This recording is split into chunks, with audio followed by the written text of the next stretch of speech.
Bueno, creo que para empezar, si nos puedes contar un poco acerca de tu trabajo, ahorita partiendo que es para un público que quizás no conoce Barcelona, no conoce cómo funciona la vivienda. eh, ¿Cuál ha sido tu rol dentro de la investigación y dentro de la investigación de vivienda?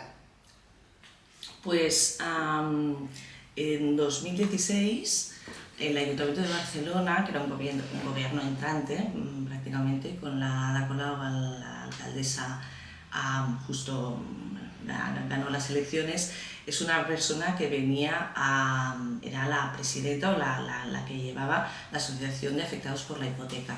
Y estamos en el contexto de crisis en 2008, que en España afectó directamente sobre todo el tema de los desahucios, las hipotecas, porque había habido un boom inmobiliario enorme y había habido facilidad para acceso al crédito y muchísimas personas se habían hipotecado para la compra de vivienda y durante la crisis no pudieron hacer frente al pago de las hipotecas y empezaron los desahucios, a echar a la gente con deudas. Entonces se montó una asociación que fue creciendo, que era la Asociación de Afectados por la Hipoteca, que reivindicaba justamente esto, ¿no? La mediación con los bancos, ¿no? La necesidad de que la gente pudiera mantener la vivienda, el pago del tema del alquiler, que en ese momento tenía unos índices muy bajos. Y esto en Barcelona acabó haciendo que la alcaldesa, que Ada Colau, ganara, y se centró una parte muy importante de los objetivos del mandato en el tema de la vivienda, tanto en el tema de la emergencia, o sea, atender a todas esas personas que se habían quedado sin hogar o que no sabían o que no podían mantener ese hogar, como en fomentar la accesibilidad y los recursos necesarios para poder hacer frente a la demanda que había. Y ahí fue cuando se planteó básicamente desde la Concejalía de Vivienda una necesidad absoluta de tener datos fiables, porque en ese momento no había un baile de datos sobre el número de desahucios que se estaban produciendo o sobre posibles soluciones que se planteaban como el ocupar pisos vacíos, o sea, poderlos poner en el mercado, y también habían datos muy dispares sobre la cantidad de pisos vacíos que habían disponibles, ¿no? Inicialmente esto era un proyecto que se planteaba e impulsaba desde el Ayuntamiento de Barcelona, pero también desde el ámbito metropolitano, porque el problema no era de la ciudad, sino evidentemente se trasladaba a todos los municipios cercanos, donde había habido siempre un éxodo de entrada-salida, ¿no? con la crisis. Y entonces, se planteó que necesitábamos un observatorio de la vivienda y a mí me pusieron al frente de este observatorio. Empezamos básicamente con un anteproyecto para plantear cuál sería la mayor necesidad de datos y de qué sistema de indicadores teníamos que poder aportar, y después qué otros datos específicos no existían y se tenían que elaborar. Entonces diseñar metodologías y había todo un despliegue de necesidades que cubríamos y dábamos soporte al Ayuntamiento y a la área metropolitana, que luego se fue ampliando a la Generalitat de Cataluña, el gobierno regional, y a la Diputación de Barcelona. O sea, las 4 administraciones que tienen competencia en el área metropolitana, Diputación, una de ellas no tanto, pero se les daba soporte para el diseño de sus políticas públicas mediante estudios específicos, y luego había toda la estructura general de la investigación que se hacían con la actualización de unos indicadores anuales. Y esa fue la tarea de arrancar todo este espacio de investigación y de difusión, porque no solamente era necesario aportar esa información para las administraciones, sino que tuviera suficientemente credibilidad la entidad del observatorio para que todo el mundo, cualquier técnico, cualquier ciudadano pudiera consultar estos datos y tener la fiabilidad, el rigor que era necesario en ese momento. Y por eso se puso al frente a Carme Trilla, que es la actual presidenta del observatorio, que había estado, es una de las personas que diseñó el plan de la vivienda en 2007 aquí en Cataluña, y que es una de las personas referentes en el campo de la vivienda. También se creó un comité asesor con los principales actores o expertos en este ámbito, desde el mapeo de la geografía a la economía, a la arquitectura y esto, y empezó el funcionamiento, y la verdad es que yo estuve 5 años en el recorrido del observatorio y fue bastante positivo, la verdad, la experiencia. Además de, bueno, mencionas que principalmente era encontrar los pisos vacíos. ¿Cuáles eran otros de sus investigaciones que, en tu opinión, eran cruciales encontrar? Bueno, este era un ejemplo de datos no fiables, digamos. El dato de los desahucios de los pisos vacíos eran datos que tenían que mejorarse, ¿no? Pero había datos sí más objetivos y de los cuales sí teníamos información, pero de la cual necesitábamos mucha más información. Y el tema clave con el que empezamos es el tema del alquiler. Es decir, después de la crisis, evidentemente los precios de los alquileres, a partir del 2014, que empiezan a recuperarse ya los datos económicos, el alquiler empieza a incrementar su precio, porque evidentemente los bancos ya nadie puede acceder a un crédito hipotecario, entonces la demanda es sobre alquiler y sobre un alquiler asequible. Y hay una escalada de precios muy importante. Y en ese momento, evidentemente, había muy poca oferta, los precios subían y se plantearon muchas estrategias para poder fomentar el alquiler y regularlo, las dos cosas. Y el observatorio se empezó con un estudio en París y en Berlín sobre el tema de la regulación de los precios del alquiler, para basarse en índices medios sobre los cuales el alquiler anualmente, o sea, crear un indicador que fuera el indicador medio del alquiler según superficie, según ubicación, según estado de conservación, para que no pudiera incrementar más de un tope anualmente el precio del alquiler a la hora de acceder a una vivienda, ¿no? En el momento de mantenerse ya estaba regulado, porque aquí la LAU, que es la Ley de Arrendamientos Urbanos, ya regulaba el tiempo máximo que fue pasando de 3 a 5, y las condiciones, digamos, y los derechos del arrendatario. Lo que no había una regulación respecto al acceso a un nuevo alquiler.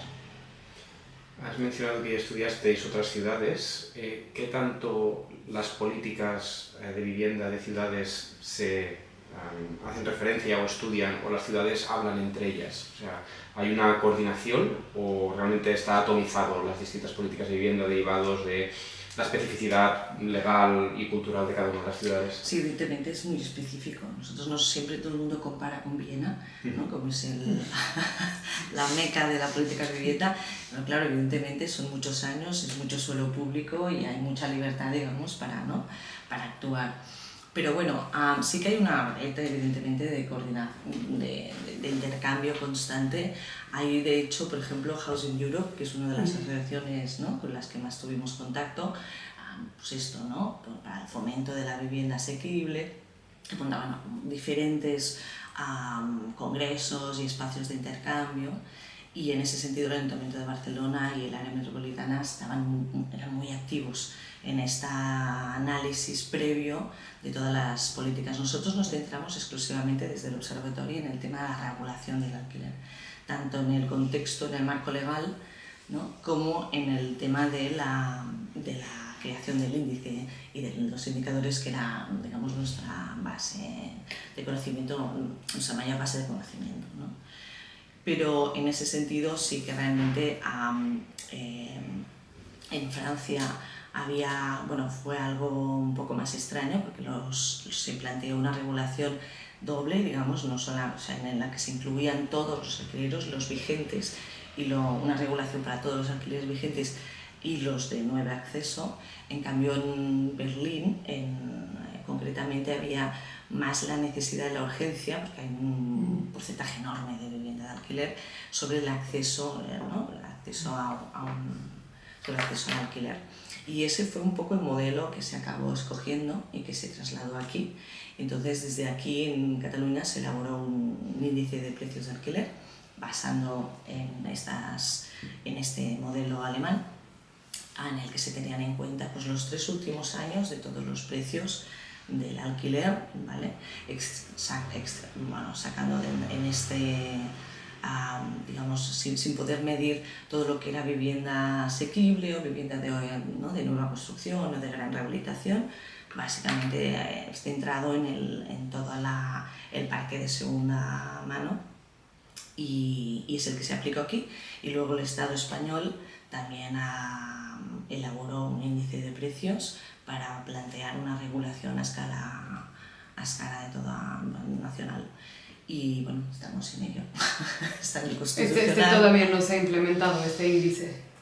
No, se ha implementado, pero bueno, no tiene acabado de implementar porque tiene un recurso en el Constitucional y tiene que acabar de evaluarse. Igualmente, habiendo vivido la experiencia, aquí se entró en vigor la regulación del alquiler justo casi cuando el COVID, ¿no? Entonces hubo un tema, porque es que entonces hubo una moratoria sobre todos los contratos de alquiler en el que un propietario no podía renovar, no podía hacer la renovación ni echar a un inquilino, ¿no?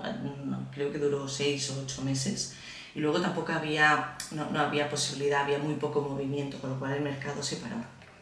Entonces, intentar analizar los datos de la evaluación de esa regulación en un contexto como ese es difícil, ¿no? Porque duró lo que duró, porque luego se anuló la regulación. Pero bueno, ahora están pendientes de la estatal. Y bueno, la pregunta era... Si lo has contestado, que si se había ya implementado, si se habían visto ya algunos cambios. Pero bueno, desde el observatorio, cuando yo ya no estaba en la dirección, se hicieron varios estudios de impacto y sí que se pudo comprobar que, pasada ya un poco la época esta de la moratoria, de COVID y tal, la regulación permitió limitar el incremento. O sea, los precios moderaron su crecimiento, ¿vale? Justo en una época en la que sales del COVID, vuelve el turismo, el efecto de los... Porque claro, no estamos hablando de alquiler, sino que hay muchas trampas, ¿no? Los propietarios, evidentemente, había todo el tema del piso turístico, que aquí también estaba regulado en la ciudad, en la área metropolitana. El alquiler turístico estaba regulado, no podía crecer, estaban controladas las licencias y el problema, digamos, vinculado al tema del turismo se frenó, pero como todo busca su derivada, ¿no? Entonces empezó el tema del alquiler de las habitaciones, los alquileres de temporada y luego el alquiler habitual. Y bueno, había muchas trampas y como en todo, pues esto se reguló incluso el tema de las fianzas, ¿no? Lo que tenía que pagar un inquilino al entrar, ¿no? Todos los depósitos que tenía que hacer, y había millones de trampas y de excepciones que, bueno, acababan con problemas. Y también un poco lo que nos explicaba la experiencia en Francia, ¿no? Que por mucho que tú implementes esto, la ley de la oferta y la demanda es la que es, ¿no? Y había, bueno, personas que tenían que ir con currículums y portafolios a la hora de buscar un piso, ¿no? Y que el propietario, más allá de la ley, acababa haciendo un poco subasta de precios con los inquilinos. Y en la investigación, a nivel urbano, ¿se empezaron a ver diferencias en dónde aparecían viviendas de alquiler o se ha mantenido bastante parejo a lo largo de la ciudad? Sí, de hecho se intentó fomentar el alquiler en las zonas céntricas, que es un poco la clave, ¿no? De hecho, en el Eixample hay una de las cosas, Eixample de Barcelona, que es el centro comercial donde desde los años 70 se sustituyeron muchas viviendas por locales comerciales, por grandes empresas que tenían sus oficinas ahí, ¿no? Y a partir de la crisis y del boom, cuando estalló toda la burbuja y tal, empezó a revertirse esta situación, volviendo, digamos, a tener más demanda de vivienda que no de terciario, oficina, y más después del COVID, el teletrabajo, ¿no? La no necesidad de tener oficinas tan grandes y tal. Y bueno, sí que ha habido como procesos de esto, ¿no? De sustitución de un uso con otro, o de partición, ¿no? Hay posibilidad de, pues esto, se heredan pisos muy grandes, ¿no? En las que, bueno, pues entonces a partir de ahí la rentabilidad es ofrecer ese piso en alquiler, y muchos grupos inversores pasaron la mirada, ¿no? Del problema de la financiación de la vivienda, de la propiedad o de la compra al alquiler. Entonces sí se empezó un incremento sustancial del número de viviendas en oferta en alquiler. Y pasamos, creo que del 38% en 2004 al 32, al 30, al 40%. O sea, y esto es algo que pasa en Barcelona, en la metropolitana y en España en general. Y bueno, lo que pasa es que nosotros lo que podíamos hacer desde el observatorio, que era una cosa muy interesante, es que en Cataluña, cuando tú realizas un alquiler, un contrato de alquiler, estás obligado a realizar el depósito que dejas, lo tienes que depositar en una entidad pública que se llama Incasòl, que es el mismo promotor de vivienda pública de la Generalitat de Cataluña. Eso permite que tú tengas los datos de todos los contratos vigentes legales de Cataluña. ¿Vale? Es una gran base de datos absolutamente fiable del precio, del tipo de inquilino, de todo, ¿no? Entonces nosotros, nuestra gran lucha era conseguir esta información, pues una información que no tienen muchos países. Tienen censos, puedes hacer, ¿no?, muestras, pero eso es toda la base de datos de lo que es legal. Luego dejamos aparte todo lo que decíamos antes, ¿no?, todo ese mercado ilegal en el que no hay datos. Nosotros queríamos y hicimos una cosa que es trabajar desde esta base de datos, que nos permitió esto, localizarlos, analizarlos y luego incluso hacer proyectos vinculados a qué necesidades de rehabilitación tenían las viviendas de alquiler y plantear mejoras. Pero luego también, muy al principio ya, nos fuimos a buscar información de los portales de oferta de alquiler. Aquí era Fotocasa, Idealista y varios, 3 o 4, y eran básicamente la imagen que recibía la ciudadanía del precio del alquiler. Eso es lo que marcaba, o sea, en prensa, había mucho barullo, digamos, mucha ruido de información acerca de los precios de alquiler, sobre todo por las ofertas, los precios de las ofertas y de los precios, ¿no? Tú tenías la sensación que los precios subían porque había ofertas de alquiler de un piso mismo que tengo yo, ¿no?, que se ofertaba a tal precio. Entonces, quisimos un poco a desgranar esa información para ofrecerle, ¿no?, para relajar un poco los ánimos y también para un poco rebajar expectativas de los propietarios que ponían en oferta y claro, veían, ¿no?, una escalada de precios que eran todo expectativas, ¿no?, en este mundo especulativos, y eso entonces hicimos un convenio con uno de los portales principales, que era Fotocasa y Habitacle, para que nos cedieran la información sobre el volumen de oferta y de demanda y los precios, y analizar qué distribución había de precios entre una cosa y la otra, ¿no? Y bueno, fue un proyecto muy interesante. Veías cómo las diferencias entre las ciudades tenían, por ejemplo en Barcelona había una gran diferencia entre la distribución de precios, ¿no?, de los precios que se demandaban y los precios que se ofrecían, pero sí que te dabas cuenta que la gran mayoría de pisos en oferta eran de la medida estandarizada, ¿vale?, a precios estandarizados, era el gran volumen que se alquilaba, el gran volumen que se ofertaba, ¿no? En cambio había grandes viviendas que si tenían el precio mucho más sobrevalorado, estaban mucho más tiempo para alquilarse, porque el propietario no tenía ninguna necesidad de rebajar el precio. Bueno, cosas que que pusimos en comparación con los precios de la base de datos, digamos, oficial, y que eran absolutamente correlativos, ¿no? Y, bueno.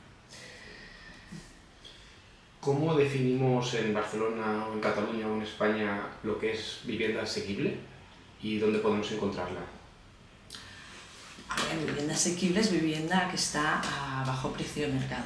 Pero la pregunta es cuánto, o sea, ¿cómo cuantificamos lo que es asequible y lo que no? Bueno, haciendo promedios nosotros utilizábamos la mediana en el caso de las ofertas de alquiler y la media en el caso de los datos de información pública, digamos. Bueno, pues buscar la mediana de del volumen, ¿no?, una relación entre todo el volumen y los precios, ¿no?, y a partir de ahí tener una mediana actualizada sobre el precio medio y el precio medio por metro cuadrado. Eran las dos informaciones necesarias, porque según qué zona, evidentemente hay precios a menor superficie, mayor precio. Y la cuestión de la vivienda asequible, en el fondo, tiene que ver con la disponibilidad de vivienda, ¿no? A mayor oferta, a mayor cantidad de vivienda disponible, el precio es evidente, aunque sea una ley de mercado económica que no gusta y que no se aplica en las grandes ciudades, que tienen otros factores como el turismo y tal. Esto en el ámbito de todo el territorio, hablamos de zonas no tan demandadas y tal, sí que realmente hay precios mucho más asequibles cuanta más oferta hay. Y ahí entra el tema de los pisos vacíos, de toda esa parque de viviendas que quedó vacío después de las hipotecas o que estaban en mal estado. Porque también hablamos esto, ¿no? De un parque muy envejecido, en general en España, en Barcelona más, y con muy pocas actualizaciones, ¿no? Entonces había una gran cantidad de regeneración de este parque para ponerlo a disposición y de mejora de sus condiciones, porque también pensamos que el boom inmobiliario, la gran cantidad de parque de vivienda realizado en España se realizó durante la época de la dictadura, en los años 60, 70, que estaban en muy mal estado y que bueno, se construyeron rápido y que bueno, necesitaban esto, ¿no? Mejoras tanto a nivel constructivo como de habitabilidad. Y ahí es donde se acumulaba más cantidad de oferta. Luego la vivienda pública, la vivienda construida, siempre ha habido la política en España y ha sido una pérdida absoluta, se ha producido muchísima vivienda protegida, o sea, vivienda, digamos, concertada, lo que diríamos, no es vivienda puramente pública, sino una vivienda, ¿no?, en la que hay una ayuda, en la que hay una rebaja, está a bajo precio de mercado, primera vivienda social. Esta vivienda se ofrecía siempre en compra.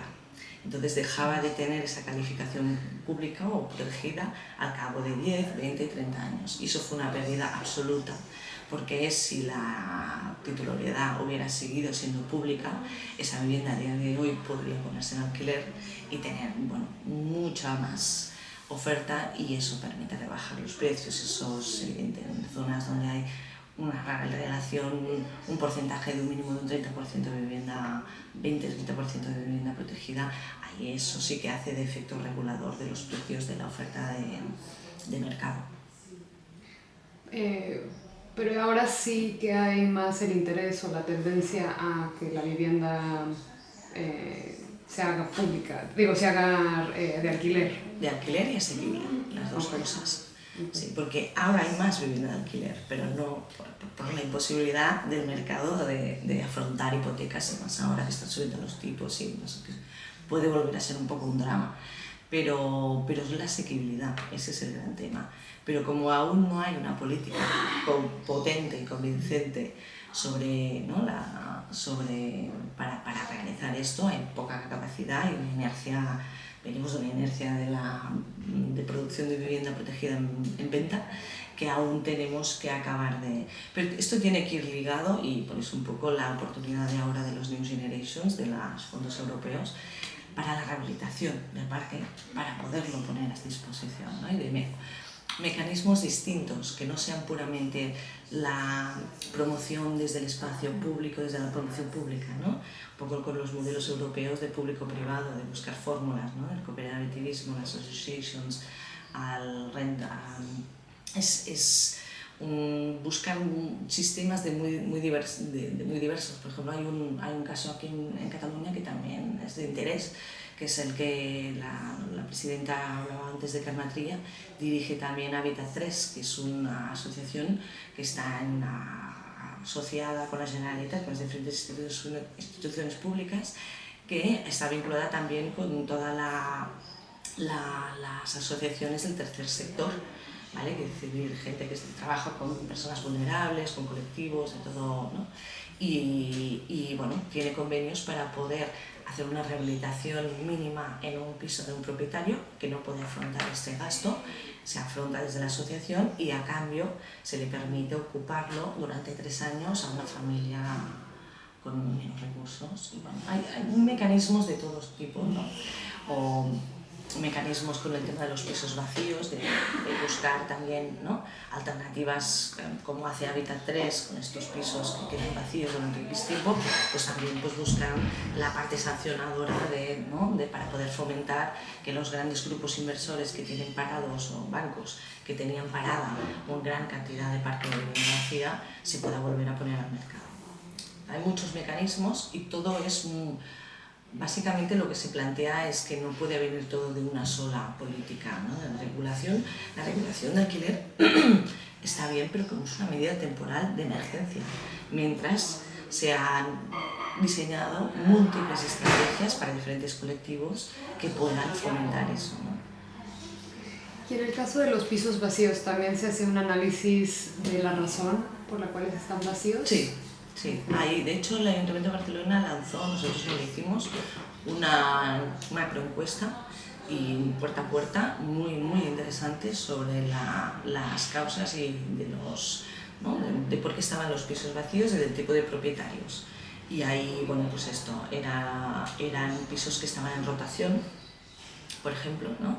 Pisos en herencia, o que estaban pendientes de reforma porque no se podían poner en las condiciones de habitabilidad que había, o pisos propiedad de fondos inversores. Estos pisos, por esto, en un momento dado se elaboró una ley, la Generalitat de Cataluña, en la que empezó la parte sancionadora de no pueden estar más de 2 años los pisos vacíos. Entonces lo que hicieron los operadores es irse cambiando de manos. O sea, los bancos se lo vendieron a los fondos inversores se les vendían entre ellos y se los iban cambiando de manos.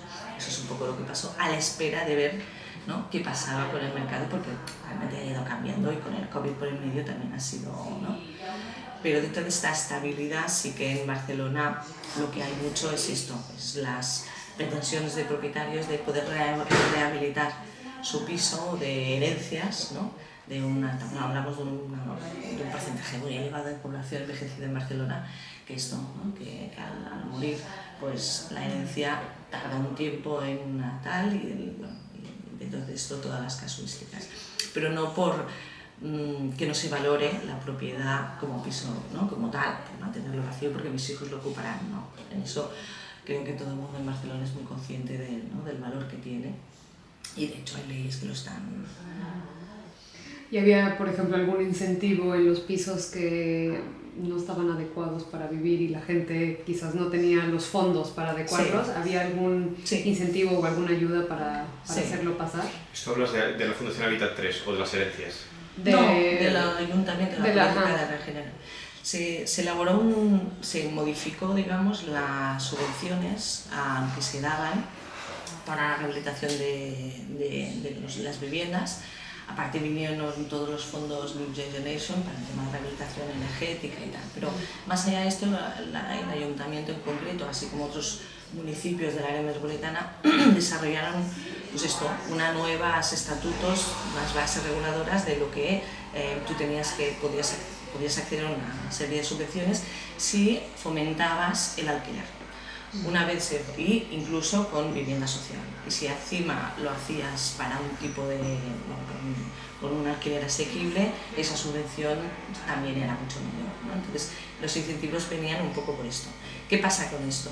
Que evidentemente el hecho de subvencionar está un poco en entredicho, ¿no? Porque siempre es la idea generalizada de que siempre hay los mismos operadores que acaban accediendo a las subvenciones, que esto no llega al pequeño propietario, al pequeño inquilino y mucho menos de zonas vulnerables, no llega esa información. Entonces empezaron un proyecto muy interesante que lanzó el área metropolitana, que es a plantear créditos, microcréditos a zonas extensas. Hay el caso de la calle Pirineos en Santa Coloma de Gramenet, que es uno de los ejemplos que ahora está empezando a fomentar a gran escala el área metropolitana, detectando zonas con necesidad de rehabilitación, con una gran cantidad de inquilinos que les cuesta, ¿no?, les es imposible afrontar ese coste, y que, bueno, desde el área metropolitana se plantean microcréditos a largo plazo con una obra que la escala permite rebajar el coste,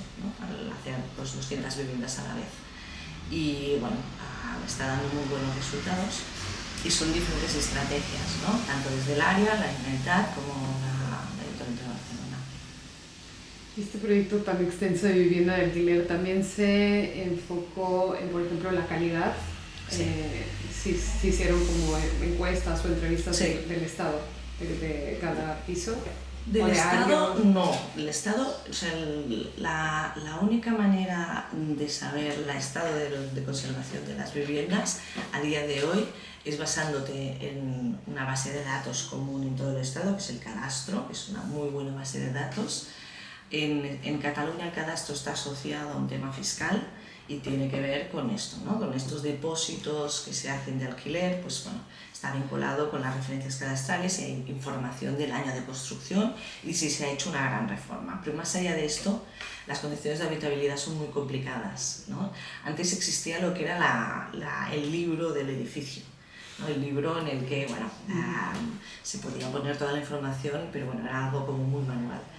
Y hay otras medidas que la Generalitat, como las ITES, que son las inspecciones técnicas de edificios, que van regulando y van diciendo, bueno, pues se tiene que pasar una inspección técnica de ese edificio para ver cómo están los servicios comunitarios, el estado básico, estructural, la eficiencia de todo tipo de todos los edificios de Cataluña. Pero esto van haciendo y pues a partir de este año tocan los del 78, 79 y vamos avanzando.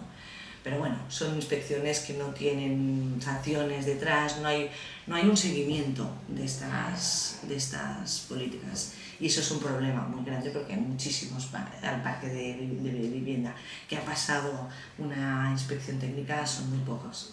Con lo cual, ¿qué hicimos? Desde el observatorio lanzamos una macroencuesta y de hecho, bueno, estos son, aunque sea una muestra aleatoria e intentes hacerlo de la mejor manera, evidentemente no es una solución.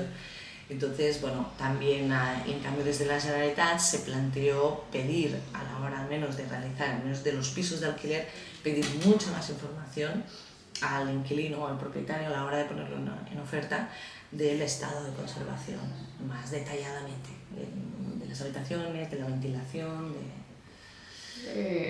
por ejemplo, también el consumo energético, sí se mide. El consumo energético se mide. En principio hay convenios con las operadoras energéticas para poder acceder a los datos de consumo. Estos son convenios que hacen de pequeña escala, no se tiene acceso a todos los consumos, sino bueno, ahí está, que sería la parte la más fiable. Luego también tenemos aquí lo que son los certificados energéticos, que los lleva el ICAEN, que es el Instituto, bueno, no te sé decir el nombre, de la Generalitat, que certifica un estado de la A, B, C, D, E, F. Instituto Català d'Energia. Instituto Català d'Energia. La mayoría del parque de viviendas de Cataluña es E, es un estado muy deficiente. ¿Vale? Y esto se hace sobre todo cuando quieres poner al mercado, tanto compra o venta, estás obligado a tener certificado. Y hay un volumen bastante grande de viviendas que tienen el certificado en regla y de ahí se pueden deducir. Lo que pasa que bueno, es un tipo de información que se ha puesto muy en entredicho en el sector, en el ámbito académico, en el ámbito técnico. Una pregunta en relación a lo que vas a comentar. ¿En qué momento existen las primeras legislaciones, que regulan el aislamiento, por ejemplo? O sea, ¿en qué momento empieza a ser obligatorio tener que las viviendas nuevas tengan aislamiento? Y dos, ¿qué impacto tiene una norma como el código técnico a nivel de habitabilidad y a nivel de salubridad? La fecha... Creo que son los 80. Yo creo que el 78, 79, cuando hay una gran crisis del petróleo, se plantea, y la subida de precios, se plantea realizar un código técnico en el que se rebajen, digamos, los consumos eléctricos y se ajusten los aislamientos y los requerimientos básicos de los edificios de viviendas. Y luego también todos los unifamiliares va en función un poco de la tipología de vivienda. Y en ese sentido, esto es una regulación que ha quedado obsoleta muy rápidamente y ahora se ha elaborado la actualización del Código Técnico de la Edificación. Se ha ido actualizando y se han ido añadiendo requerimientos, aumentando la cantidad de aislamiento que tiene que haber y tal y cual. Pero ahora creo hay una muy seria planteada desde el Estado español porque claro, en paralelo la Unión Europea nos planteaba el reto de que en 2020 todos los edificios públicos fueran autosuficientes y en 2030 el parque privado era como insostenible, ¿no? En el nivel en que con la escasa rehabilitación o regeneración del parque urbano es muy difícil. Pero bueno, sí que es cierto que cada vez las medidas van en aumento, aunque bueno, no en todos los casos se realiza, porque esto es en el caso de realizar una gran rehabilitación o una rehabilitación, ¿no? con suficiente financiación, y hay muchísimas mejoras que se hacen en parque de vivienda que no pasan, digamos, por regulación tampoco.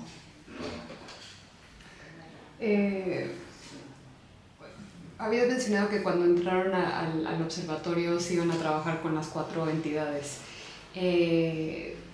¿Cada una les indicaba como sus objetivos o dónde sentían que ellos estaban carentes? ¿O era como ustedes también les decían dónde ellos estaban carentes? Nosotros hacíamos una base común, ¿no? De análisis común, es decir, más allá de tener una serie de indicadores fiables comunes, buscábamos esos que les podían interesar más, ¿no? Es decir, el tema de los pisos vacíos, el tema de los precios de los alquileres, el tema de las necesidades de rehabilitación, el tema de la demanda de vivienda que había en el área metropolitana, que eso es el tema para cualquier política de vivienda evidente, ¿no? Y también en paralelo porque se estaban redactando el plan de vivienda del Ayuntamiento de Barcelona, el plan territorial sectorial de la vivienda de la Generalitat de Catalunya, que regula esto, el fomento territorial de la vivienda, ¿vale? O de las necesidades de rehabilitación en la Generalitat de Catalunya, y el plan director urbanístico en el área metropolitana, o sea, 3 planes necesarios para la regulación y fomento, ¿no? De la nueva política de vivienda en los 3 espacios. El primero fue el del Ayuntamiento, que se hizo con el nuevo gobierno entrante, y los otros están aún en aprobación. Pero bueno, ha habido mucha necesidad de estudiar y de tener datos fiables en la área metropolitana, que concentra a la mitad de la población catalana, a datos fiables sobre esto, ¿no? Entonces esto es lo que hacíamos comúnmente. Pero luego había lo que llamábamos laboratorios, es decir, cada uno pedía análisis específicos sobre esto, ¿no? Y hubo, por ejemplo, Ayuntamiento de Barcelona nos pedía que analizáramos la concentración de la propiedad, es decir, saber a quién se estaban afectando, si el alquiler estaba en manos de grandes propietarios o no, ¿no? Y descubrimos lo que no, o sea, que la gran mayoría de los propietarios de la ciudad son pequeños propietarios, está muy atomizado el parque, pero en cambio, aún así, cuando analizas solo el tema del alquiler, las viviendas que son en alquiler, ahí hay una tercera parte que son grandes propietarios, es decir, todos aquellos que tienen más de 10 pisos, ¿vale? De maneras, digamos, metodologías. Esta metodología estuvo muy bien porque luego el Estado español integró esta metodología, digamos, o el marcar que un gran propietario eran 10, el que tenía más de 10 viviendas, para muchas de las regulaciones que se hizo durante el COVID y en la actualización de la LAU, que a día de hoy, si eres gran propietario, tienes que alquilar, puedes alquilar, o sea, el inquilino tiene derecho a 7 años de contrato, si eres pequeño propietario a 5, por ejemplo, que es algo básico, ¿no? O muchas otras cosas. Luego estaba el área metropolitana, que nos pedía, pues esto, estudios específicos para su plan director urbanístico, demanda de vivienda en el área metropolitana, que analizamos el impacto de la regulación de los alquileres en los municipios, porque para decretar que un municipio se podía aplicar en la regulación, tenía que validar que era un área tensa de mercado, es un área con problemas que por tanto tenían que regularse. Entonces esta deliberación, este informe de área tensa de los distintos municipios metropolitanos se hacía desde el observatorio, ¿no? O la Generalitat de Catalunya en su trabajo en la elaboración de su propio índice de precios, estuvimos trabajando conjuntamente para definir las variables que tenían que incorporar ese índice. Son distintos proyectos, o la Diputación de Barcelona también. Cada uno pedía sus propios informes, evidentemente son sus propias políticas y sus intereses, pero había muchos espacios de conflicto entre unos y otros y, bueno, evidentemente los datos nunca son objetivos para un político, nunca. Para un observatorio deberían serlo y es lo que intentábamos, ser lo más objetivos posibles. Pero bueno, la interpretación y la comunicación de esos datos no gustaban a todas las administraciones, porque eran de diferentes colores políticos y ese era el gran conflicto, la parte más problemática de un observatorio cuyo consejo de administración está formado por la gente con intereses totalmente distintos y a veces enfrentados. Que eso se me hace fascinante tener No, 4 entidades, ustedes a la mitad, coordinando información con cada uno. Complicadísimo. O sea, suena muy complejo, muy complejo. Y bueno, las ruedas de prensa eran un drama. Y, por ejemplo, los reportes o la información que luego ustedes les hacían llegar, ellos después tenían interés de hacerlo público, o sea, Sí, claro. y explicarlo a... Sí, sí. Pero éramos nosotros lo bueno de esto es que todos los datos que acabábamos elaborando, había informes específicos para, si eran informes, digamos, que tenían incluso recursos económicos específicos, ¿eh? Nosotros teníamos unos recursos que venían de todos y toda la información pública y accesible para todo el mundo. Y aquellos proyectos que nosotros encontrábamos de interés también los publicábamos en formato abierto. Si eran proyectos específicos, pues ahí nosotros no teníamos una vinculación con la comunicación de esos datos, pero sí de los generales. Y en los generales ya nos atrevimos a ir un paso más allá y eran, bueno, normalmente los hacíamos públicos nosotros. Y así lo pedían ellos, ¿eh? Porque también, claro, piensan que están creando una entidad que justamente tiene el valor y ¿no? de ser, ¿no? de tener unos patronos muy diversos, con lo cual el rigor y la fiabilidad tenía que venir de nosotros. Y bueno, en eso sí que nos dejaron libertad, porque si no hubiera sido muy complicado. ¿Cuánta gente trabaja en el observatorio y de qué perfil profesional?